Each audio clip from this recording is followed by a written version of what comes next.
Hi, I'm Elizabeth with On Nashville. I'm here to talk to you today about a great volunteer opportunity we have coming up in May. We'll be heading over to the American Cancer Society's Hope Lodge to help out with a dinner on Wednesday, May 27th from 5:30 to 7. I have with me today Joe Pulcini. Hey, Joe. Hi, Elizabeth.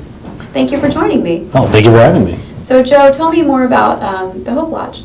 Well, the Hope Lodge is a free hotel for cancer patients. We're 100% part of the American Cancer Society, and our mission is to provide free lodging for cancer patients that are living outside of a 40-mile radius from the city of Nashville.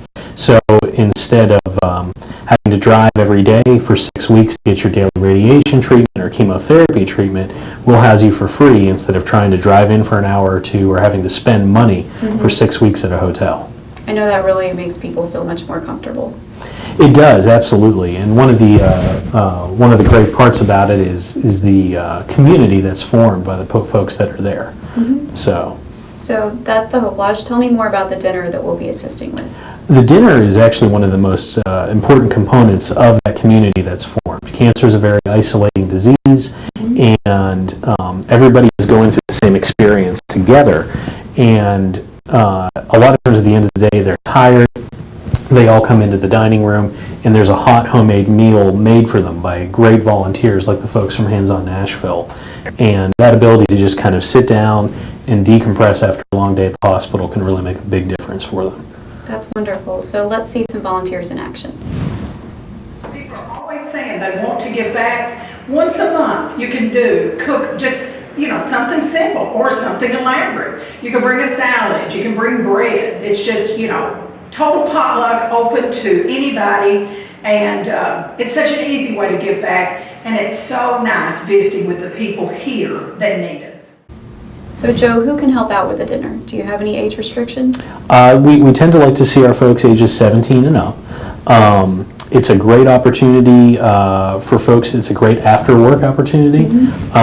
It's a lot of folks find it actually very uplifting. You get off from your regular job, you're working your 9 to 5, you come in and you're in this great environment. Everybody's really happy and appreciative that the volunteers are there. They sit down, they eat with them. And yeah, that's kind of one of the biggest surprises is everybody thinks you come to this place and everybody's, depressed because they're sick and everything like that, but it's actually the opposite because it's a very nurturing and strangely enough, thankful environment. Yeah, and, I've always found everybody very welcoming and so appreciative, and they come back for seconds, and that's just such a great warm feeling to know that you prepared something that someone enjoys. Yeah, I think you've gone there a few times, haven't you? I have a few times, and it's always a great thing to do. So how do I know as a volunteer what to bring? How do we not end up with 17 trays of brownies? Well, we will eat them, by the way, everybody, if that occurs. But yeah, whenever you sign up online at the On Nashville website,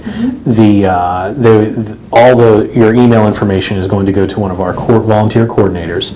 Usually within 5 days or a week or so before the event, they will reach out to everybody who's signed up, and through there, everybody will they'll send out a menu, and then people will sign up for different things. So one person will say, okay, well, I make this great type of brownie, and I can bring that. And another person says, well, I do a really good pot roast, so I'll bring enough for X number of people. And then the dinner just kind of builds itself through that email system that the volunteer leader leads. That's wonderful. So let's hear from another volunteer. It just makes a difference. You just never know whose life you could be touching. It really makes a difference when you see the families and the patients smile and just really get a good meal, and just being able to feel warm and just make them feel good. I think it's very important to get involved in the community, and that was one of my New Year's resolutions, was to get more involved. And by getting involved, you get to feel that impact and know that you're making a difference. So Tennessean readers, we hope that you'll join us at American Cancer Society's Hope Lodge on Wednesday, May 27. We'll be out there from 5:30 to 7, eating lunch, or dinner rather, with the residents. Thank you, Joe. Hey, thank you, Elizabeth. Thank you.